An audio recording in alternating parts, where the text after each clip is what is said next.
Hello dear students, तो स्वागत है आप सभी का हमारे चैनल आर्ट क्लासेस में। डियर स्टूडेंट्स, इस वीडियो में जो हम लोग टॉपिक कवर करने वाले हैं वो है रेसिस्टिविटी के बारे में। ये हम लोग कवर करने वाले हैं। अच्छा टॉपिक में से एक टॉपिक है, तो थोड़ा इसको समझना है अच्छी तरीके से, क्योंकि अब जो न्यूमेरिकल्स हम लोग करने वाले हैं वो इसी टॉपिक पर बेस्ड होने वाला है। इसको अच्छे से फिर हम लोग जो है समझ लेंगे, हर एक चीज़ों को बारीकी से समझेंगे। तो ये टॉपिक कुछ हद तक आपका जो है मिलता जुलता है जो हम लोगों ने इससे जस्ट पहले वाला टॉपिक जो हम लोगों ने करा था कि factor affecting the resistance of the conductor. तो उस पे जो हम लोग चार बातें हम लोगों ने देखा है उस टॉपिक पे। तो ये जो टॉपिक हमारा होने वाला है इसी चार बातों से ही मिल करके जो है हमारा ये रेसिस्टिविटी बना है। आइए हम लोग इसको जानते हैं। तो सबसे पहले तो रेसिस्टिविटी का डेफिनेशन जानो कि व्हाट इज रेसिस्टिविटी। हालांकि मैंने पहले भी करवा रखा है, मैंने पहले भी बताया था कि रेसिस्टिविटी क्या होता है, इसके बारे में मैंने पहले भी बताया आप लोगों को। नहीं जानते हो तो फिर भी देख लो, है ना, एक बार समझ लो ये रेसिस्टिविटी क्या है। तो मालूम है कि it is the property of the material. Material का प्रॉपर्टी है, मटेरियल का प्रॉपर्टी। मैंने पहले ही बताया कि resistance and resistivity both are completely different, ये बताया है। तो अब हम लोग बात कर रहे हैं क्या रेसिस्टिविटी का डेफिनेशन के बारे में कि व्हाट इज रेसिस्टिविटी। तो it is the resistivity is the resistivity is the property of material which resist the electricity to pass through it। ये हम जानते हैं, है ना। और इसको जो डिनोट किया जाता है ना, it is denoted by sigma, resistivity rho से डिनोट किया जाता है। तो it is denoted by rho. ये रो से, ये रो का सिंबल है, इससे जो है हमारा डिनोट किया जाता है रो से, हमें मालूम है। तो अब आप समझो इस बात को कि मटेरियल का प्रॉपर्टी, किसका प्रॉपर्टी, मटेरियल का प्रॉपर्टी जो कि इलेक्ट्रिसिटी को पास करने से रोके, वो हमारा क्या कहलाता है रेसिस्टिविटी। तो हर एक अलग अलग मटेरियल का रेसिस्टिविटी अलग अलग होता है। जैसे कि फॉर एग्जांपल अगर हम बात करें सिल्वर की, तो सिल्वर का सबसे कम होगा रेसिस्टिविटी, उससे ज्यादा होगा हमारा, अब जब बात करोगे कॉपर का, है ना, तो उससे थोड़ा ज्यादा होगा। आयरन की बात करेंगे तो उसमें और ज्यादा होगा। तो यही चीजें हैं कि अलग अलग मटेरियल में अलग अलग उसका रेसिस्टिविटी होता है। फर्दर आपको जो है ये भी बताया जाएगा कि किस मटेरियल का रेसिस्टिविटी कैसा होता है, वो भी आगे है आपको देखना है, मगर आपको जानना चाहिए कि किसका रेसिस्टिविटी क्या होता है। तो ये सब हम लोग देखेंगे, इसके बारे में डिस्कस करेंगे। वीडियो थोड़ा लंबा हो सकता है कि वो, बट बहुत काम का टॉपिक होने वाला है, वीडियो बहुत काम करने वाला है। ये अगर आपने अच्छे से देख लिया, इंशाल्लाह आपको जो डेफिनेशन, मतलब जितने भी न्यूमेरिकल्स हैं इस पे बेस्ड, वो सारे बनेंगे। और न्यूमेरिकल्स आते हैं इस पे बेस्ड एग्जाम में। तो आइए, तो ये हमारा तो ये डेफिनेशन क्लियर हो गया यहाँ से कि रेसिस्टिविटी क्या है, कि एक आपका मटेरियल का प्रॉपर्टी है जो कि हमें इलेक्ट्रिसिटी को पास करने के लिए रोकता है, पास करने से रोकता है, उसी को हम लोग बोलते हैं रेसिस्टिविटी। और उसको डिनोट करते हैं हम लोग रॉ से डिनोट करते हैं। ये हो गया हमारा। ये फिर 1 by सिग्मा से डिनोट करते हैं। सिग्मा होता है ना कंडक्टिविटी को सिग्मा से डिनोट करते हैं, तो उसका उल्टा है ना, कंडक्टिविटी का उल्टा होता है रेसिस्टिविटी। तो खैर वो बात की बात है, चलिए अभी आगे चलते हैं। तो ये इसको रॉ से डिनोट करते हैं। अब क्योंकि हम लोगों ने देखा था रेसिस्टेंस में, आइए हम लोग इसका डेफिनेशन, इसका जो फॉर्मूला है ना, इस रो का फॉर्मूला हम लोग ड्राइव करने वाले हैं। तो ड्राइव कैसे करेंगे, तो सबसे पहली बात तो ये कि जो हम लोगों ने देखा था कहां से, तो पहला बात हम लोगों ने देखा था, सबसे पहली बात कि जो फैक्टर अफेक्टिंग जो हम लोगों ने देखा था of the resistance the conductor का जो फैक्टर अफेक्टिंग देखा, उसमें सबसे पहला हम लोगों ने देखा था कि resistance is directly proportional to the length of the wire और लेंथ ऑफ द कंडक्टर। ये देखा था ना कि रेसिस्टेंस, मैं लिख ही देता हूं आपको कि रेसिस्टेंस, देखो रेसिस्टेंस है यहाँ पे, रेसिस्टिविटी अलग चीज है और रेसिस्टेंस अलग है, ये मैंने बताया है। अगर आपने नहीं देखा है, नहीं जान रहे, तो रेसिस्टेंस नाम का एक टॉपिक होगा मेरा, जाना, वहां पे मैंने क्लियर किया है, अच्छे से दोनों को बताया है। तो रेसिस्टेंस जो है हमारा, आप समझो इस बात को कि resistance is directly proportional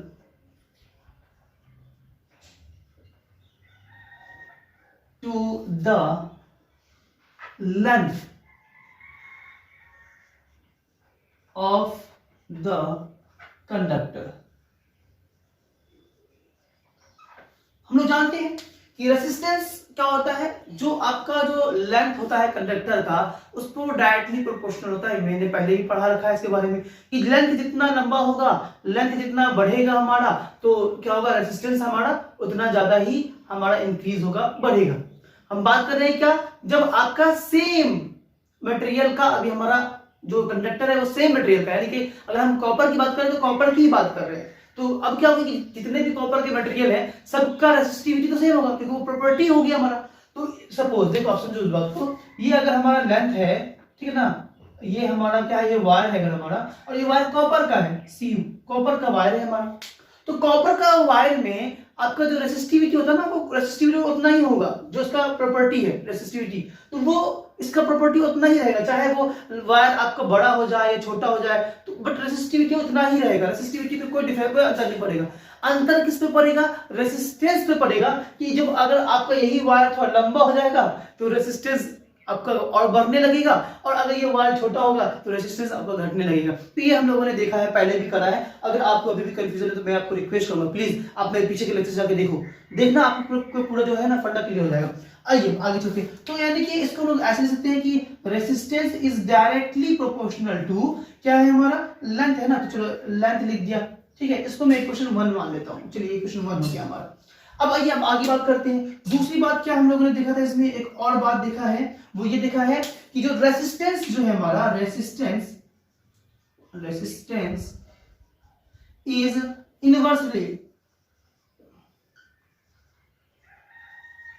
inversely proportional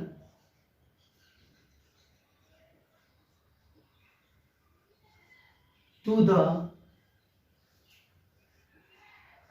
cross section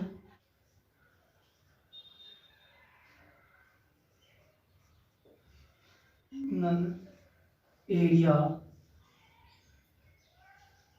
of the conductor.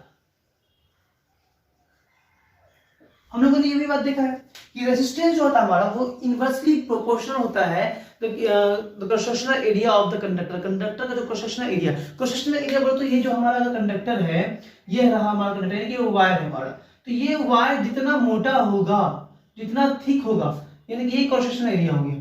तो ये एरिया, यही एरिया हो गया हमारा इस एरिया का। तो ये जितना मोटा होगा, यानी कि डायमीटर वायर का जितना मोटा होगा हमारा वायर, यही देखो, अगर ये वायर है ना हमारा, तो वायर का ये वाला पोर्शन, ये क्रॉस सेक्शनल एरिया कहलाएगा। तो ये जितना मोटा वायर का रेजिस्टेंस उतना कम। इसलिए तो हम लोग जो है घर में जब गीजर वगैरह लगाते हैं, गीजर हो गया, हीटर अगर लगाते हैं, तो उसमें मोटा वायर देते हैं, पतला वायर देंगे तो तुरंत खत्म हो जाता है। यही सब चीजें यहाँ पर, वहां पर जो है ऑब्जर्व होती है। इसी की वजह से जो है क्या होता है, आपको जो वायर है ना वो जल जाता है, खत्म हो जाता है। क्यों होता है, क्योंकि वो पतला वायर होता है हमारा, उसमें रेसिस्टेंस जो है ना बढ़ जाता है। रेसिस्टेंस बढ़ने की वजह से हीट प्रोड्यूस होने लगता है, जब हीट प्रोड्यूस बहुत ज्यादा होने लगता है तो वायर धीरे धीरे गल जाता है। ये सब चीजें होती है।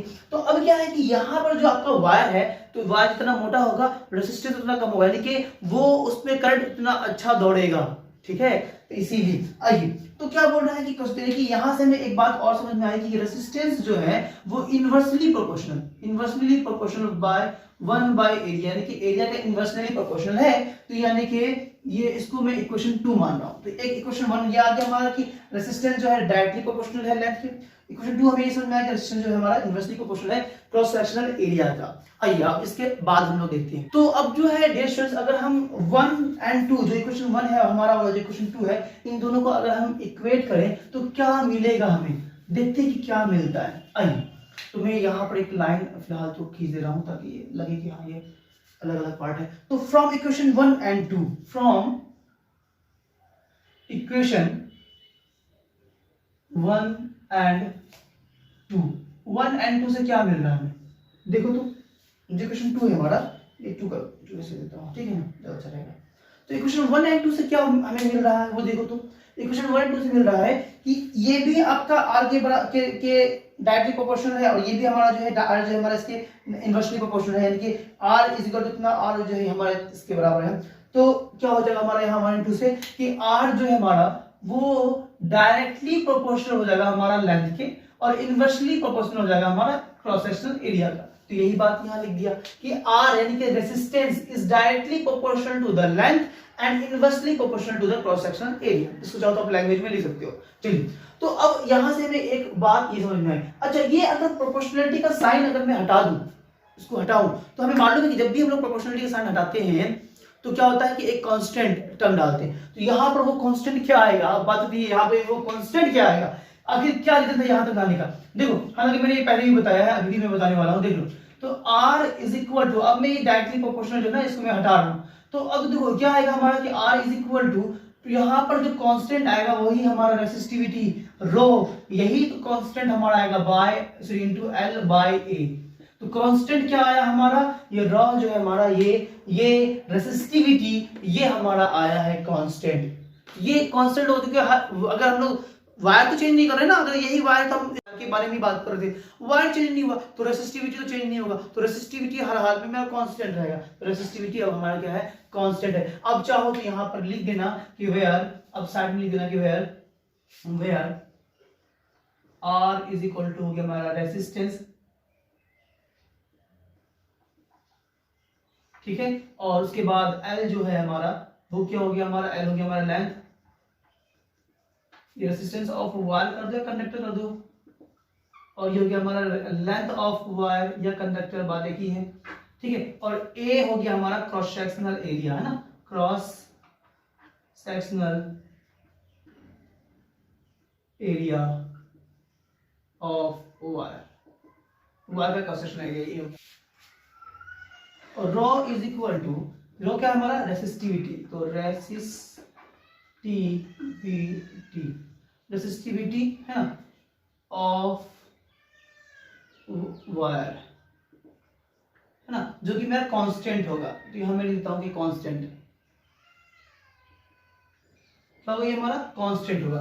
तो अब अगर यहां देखो, अगर मैं इसको इक्वेशन 3 मान लूं, इस वाले को जो हमारा जो वैल्यू आया R का, मैं अगर इसको इक्वेशन 3 मानता हूं, तो इक्वेशन 3 से हमें क्या मिल रहा है, देखो तो मैं यहां लिखता हूं कि फ्रॉम इक्वेशन 3 से हमें क्या मिल रहा है। तो इक्वेशन 3 से आप देखो तो रॉ के यहां रहने दो, एक को इधर भेजो तो मल्टीप्लाई में आएगा, L इधर आएगा तो बाय में आएगा। तो यानी कि हमें आपका जो रॉ का जो फॉर्मूला है रेसिस्टिविटी बोलकर रॉ का जो हमें एक फॉर्मूला समझ में आ रहा है कि R इंटू ए, यानी कि resistance into cross sectional area अपन हो जाएगा हमारा लेंथ ऑफ द वायर का जो लेंथ होगा ये। तो ये एक बहुत अहम फॉर्मूला हमें यहाँ से ड्राइव होकर निकला है, ये एक अच्छा फॉर्मूला है डियर स्टूडेंट्स। इसको जो है आप हमें जो है अब इसको यूज करना है। तो एक फॉर्मूला हमें अभी ये निकला कि रेसिस्टिविटी जो है रॉ इज इक्वल टू क्या हमें समझ में आ रहा है कि R इंटू, यानी कि R का रेसिस्टेंस इंटू एरिया, है ना, cross sectional area by length, ये हमें समझ में आया। अब इसमें कुछ और बातें हैं जो कि मुझे आपको बतानी है, बिल्कुल बने रहे आप अभी। तो मैं इधर वाले पोर्शन को मैं अब जो है इसको इरेज करता हूँ, इधर का काम नहीं है हमारा, मैं इसको इरेज करता हूँ। बट अब मैं अभी हट रहा हूँ, आप इसको स्क्रीनशॉट ले लो, ये बहुत इंपॉर्टेंट है, स्क्रीनशॉट ले लो, उसका ले लिया। तो ये बहुत एक अहम चीज था आपका जो कि मैंने आपको समझाया। हमें रॉ का जो है रेसिस्टिविटी का एक फॉर्मूला हमें समझ में यहाँ से आया है। तो अब एक काम करते हैं हम लोग, क्या काम करने वाले हैं, काम ये करने वाले हैं कि हम लोग जो है इसका कुछ और टर्म्स के पहले उसको जान लेते हैं। तो मैं इसको इरेज कर दूं पहले। तो जो अहम चीज मैं आपको बोल रहा था वो जानते हैं, वो देखते हैं, थोड़ा समझो इस बात को कि कभी कभी रेसिस्टिविटी जो है ना, रेसिस्टिविटी जो है न्यूमेरिकली वो जो है रेसिस्टेंस के बराबर, अगर अब देखो तो लिखा होता है कि rho is equal to resistance, यानी resistivity is equal to resistance. ये ऐसा क्यों लिखा होता है ना, ये हो गया हमारा रेसिस्टिविटी। तो यानी कि रेसिस्टिविटी मैं यहां लेता हूं, resistivity is equal to resistance. ये न्यूमेरिकली इक्वल होता है, तब होता है न्यूमेरिकली इक्वल, वो मैं बता रहा हूं, वो जान लो।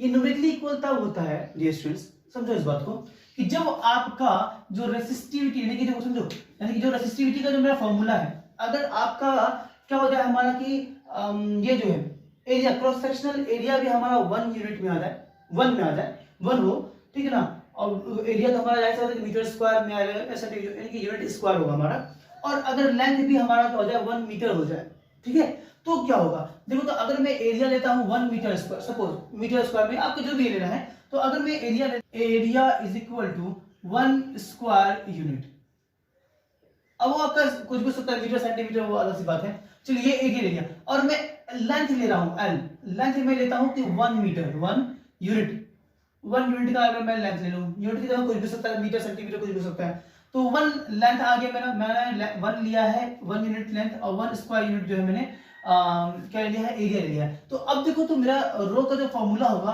हमें मालूम है कि रो इज इक्वल टू क्या होता है, रेसिस्टिविटी इज इक्वल टू क्या होता है हमारा, कि resistance into area, cross sectional area by length, यही होता है ना। तो resistance is equal to R की जगह पर आर रहने दो, क्रॉस सेक्शनल एरिया हम लोगों ने अभी 1 लिया है, तो ये हो गया हमारा 1 बाय हमारा एल, एल क्या हो गया हमारा, ये भी हमारा हो गया 1। बात समझ में आ रही है? तो ये हमारा इतना आ गया। तो यानी कि अब क्या आएगा हमारा कि रेसिस्टिविटी, अब समझो आपको कि यहाँ पर आपका स्क्वायर यूनिट है और यहाँ पर हमारा क्या है कि यहाँ पर हमारा जो है सिर्फ आपका यूनिट में है। तो वो बात की बात है कि हम लोग मैं बात कर रहा हूँ न्यूमेरिकली इक्वल, तो न्यूमेरिकली इक्वल तब होगा हमारा। अब समझो इस बात को कि एरिया भी मैंने लिया है 1 और लेंथ भी ले लिया है मैंने 1, तो यहाँ से रॉ इज इक्वल टू क्या हो जाएगा, 1 बाय 1 तो 1 ही होगा ना, सोचो, यानी कि आर के बराबर, यानी कि रेसिस्टिविटी जो है हमारा वो रेसिस्टेंस के बराबर तब होगा, कब होगा, रेसिस्टिविटी रेसिस्टेंस के बराबर कब होगा, ये तब होगा जब आपका एरिया भी मैंने लिया है 1 स्क्वायर यूनिट और लेंथ भी जो लिया है मैंने वो 1 यूनिट लिया है। अब आप बोलोगे सर ऊपर तो स्क्वायर यूनिट है नीचे यूनिट है, तो यूनिट से यूनिट कटेगा तो फिर भी तो हमारा ऊपर वाला 1 यूनिट तो बचेगा। आते हैं अभी हम लोग उसके बारे में बात करेंगे, फिर बात करेंगे, आप टेंशन ना लो। आइए, तो यहां से हमें एक बात समझ में आया कि रो जो है हमारा रेसिस्टिविटी वो हमारा रेसिस्टेंस के बराबर तब होगा जब हम लोग कंडक्टर का जो क्रॉस सेक्शनल एरिया है वो भी हम लोग 1 लेंगे, 1 स्क्वायर यूनिट, और जो उसका लेंथ है वो भी हम लोग क्या लेंगे, 1 लेंगे। जैसे सपोज ये हमारा है, हमारा ये आपका क्या है, हमारा एक कंडक्टर है ये हमारा, चलिए ठीक है, और इसका जो ये जो लेंथ है यहाँ से लेके यहाँ तक जो लेंथ है ये मैंने लिया है 1 यूनिट, 1 यूनिट लिया, और ये जो क्रॉस सेक्शनल एरिया है ये भी मैंने क्या लिया है, cross sectional area 1 square unit लिया। तो क्या हो जाएगा हमारा, ये फॉर्मूला समझ में आ रहा है, ये फॉर्मूला हो जाएगा। चलिए ठीक है, अब हम लोग बात करते हैं इसके यूनिट के बारे में, इसको सिंबल के बारे में बात करते हैं। जो मैं आपको भी बोलने वाला था वो उसके बारे में, जो भी आपके मन में सवाल उठ रहा होगा उसके बारे में मैं बात कर रहा हूँ। चलिए आइए, तो मैं इसको पहले इरेज कर दूं, किधर इरेज कर दूं, मैं इसको इरेज कर देता हूँ ताकि मैं आपको यहाँ पे बता पाऊँ। अब आइए ड्यूरेशन जो हम लोग देखते हैं क्या कि इसका जो आपका यूनिट है वो यूनिट क्या होगा। अब देखो समझो इस बात को, एसआई यूनिट क्या होगा हमारा, तो एसआई यूनिट के बारे में बात कर रहे हैं।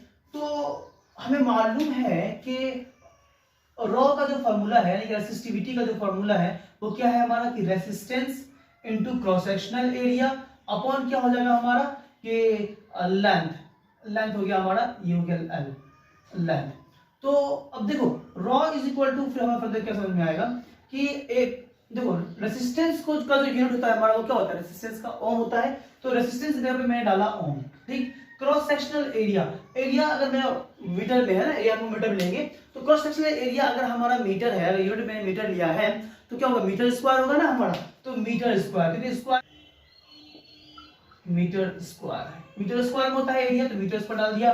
चलिए अपॉन लेंथ, लेंथ हमारा क्या हो गया, लेंथ मीटर में होगा ना, तो ये हो गया हमारा मीटर, ये आ गया मीटर। तो अब देखो तो ये नीचे में 1 मीटर, ऊपर में 2 मीटर है हमारा, मीटर इंटू मीटर, तो ये मीटर से ये मीटर जो स्क्वायर हमारा कैंसिल हो गया। तो हमें ये समझ में आ रहा है कि रेसिस्टिविटी का जो एसआई यूनिट है हमारा वो क्या समझ में आ रहा है कि ओम मीटर, ओम मीटर, ये हमारा समझ में आया। अब इसको अगर हम लोग जो लिखेंगे ये हमारा एसआई यूनिट हो गया, तो यानी कि आप यहां लिख सकते हो कि एसआई यूनिट ऑफ रेसिस्टिविटी,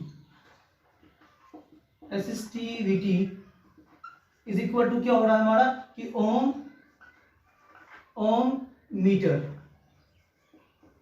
ये हमें समझ में आया। अच्छा, इसको अगर अपन लिखेंगे तो कैसे लिखेंगे, सिंबल लिख लेते हैं, तो सिंबल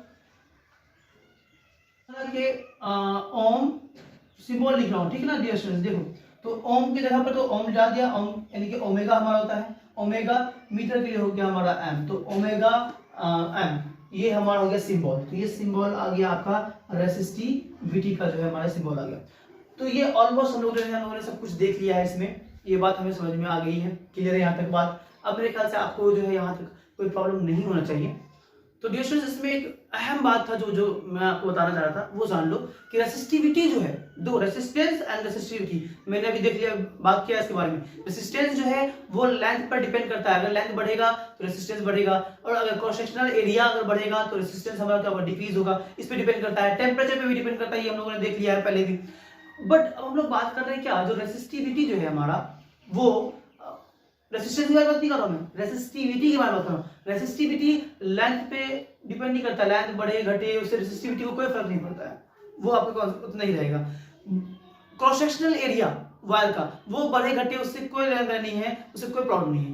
बट रेसिस्टिविटी टेम्परेचर पर डिपेंड करता है, ये बात ध्यान रखना कि रेसिस्टिविटी टेम्परेचर पर डिपेंड करता है। अगर टेम्परेचर बढ़ेगा घटेगा तो रेसिस्टिविटी भी इसका जो है ना, वायर का जो रेसिस्टिविटी है वो भी हमारा घटेगा बढ़ेगा, तो टेम्परेचर पर डिपेंड करता है। तो आइए अब जो है हम लोग बात करेंगे क्या कि इसका जो एक छोटा सा पार्ट है वो पार्ट हम लोग देख लेते हैं, उसके बाद हम लोग इस टॉपिक को खत्म करेंगे, फिनिश करेंगे।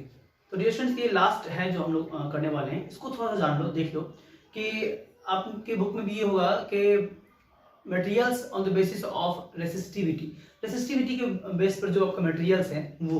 तो अब देख लो, अगर हम रेसिस्टिविटी की बात करें, उसका रेंज की बात करें कि मेटल्स में, नॉन मेटल्स में, कंडक्टर, गुड कंडक्टर में एंड बैड कंडक्टर में, इंसुलेटर मतलब बैड कंडक्टर में इंसुलेटर ही हो गया, और सेमी कंडक्टर में उसका रेंज क्या होता है, तो वो देख लो। ये अच्छा है, ये एक चीज इसको जानो, इसके बारे में नॉलेज आपको होना चाहिए।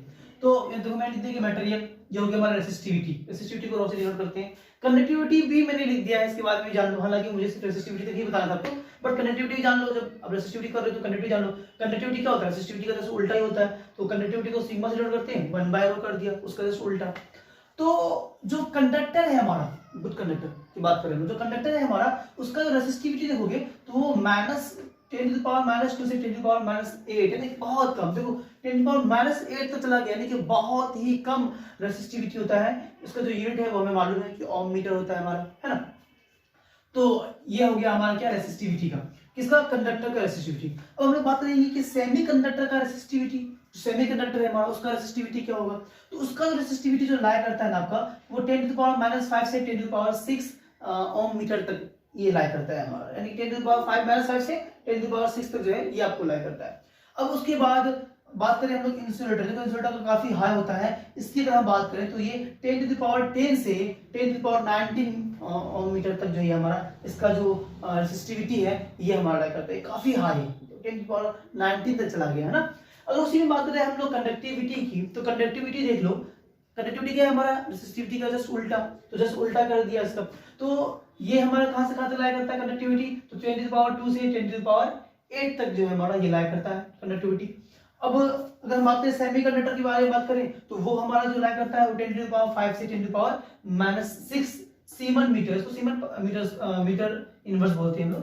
तो इस सीमन मीटर इनवर्स जो है ये हमारा लाया करता है, कौन, ये हो गया हमारा सेमीकंडक्टर। अब हम लोग बात करें इंसुलेटर की, तो इंसुलेटर जो है आपका वो 10⁻10 से लेकर के, है ना, इसका जो कंडक्टिविटी है, कंडक्टिविटी का मैं बता रहा हूँ, तो इंसुलेटर का जो कंडक्टिविटी है वो 10⁻10 से 10⁻19 सीमन मीटर इनवर्स तक जो है ये हमारा लाया करता है। और ये जो नहीं कि ये जो मैंने ये जो वैल्यू लिखा है, ये जो रेंज लिखा है, ये एग्जैक्टली इतना ही हो, इसी पर लाया करें, ये ऊपर नीचे जा सकता है ना। एनसीईआरटी में लिखा हुआ है, एनसीईआरटी में भी मेंशन कर दिया उन्होंने कि ये जो है हमारा, ये इसका जो है ऊपर नीचे जा सकता है, इसका रेंज हो सकता है।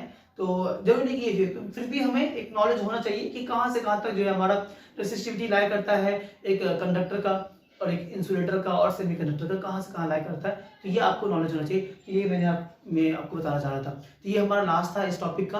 देन अब जो है डियर स्टूडेंट्स, हम लोग मिलेंगे अपने नेक्स्ट वीडियो में, जहां कर इसी पर बेस्ड यानी कि रेसिस्टिविटी पर बेस्ड सारे के सारे न्यूमेरिकल्स करेंगे। अच्छे अच्छे न्यूमेरिकल्स इसके बहुत सारे हैं, वो करेंगे। एनसीईआरटी के भी न्यूमेरिकल्स है, वो सब देखेंगे। तो फिर मुलाकात होगी हमारी नेक्स्ट वीडियो में न्यूमेरिकल्स के साथ। तब तक के लिए बाय बाय, अल्लाह हाफिज। तो हमें रखें। जय हिंद, जय भारत।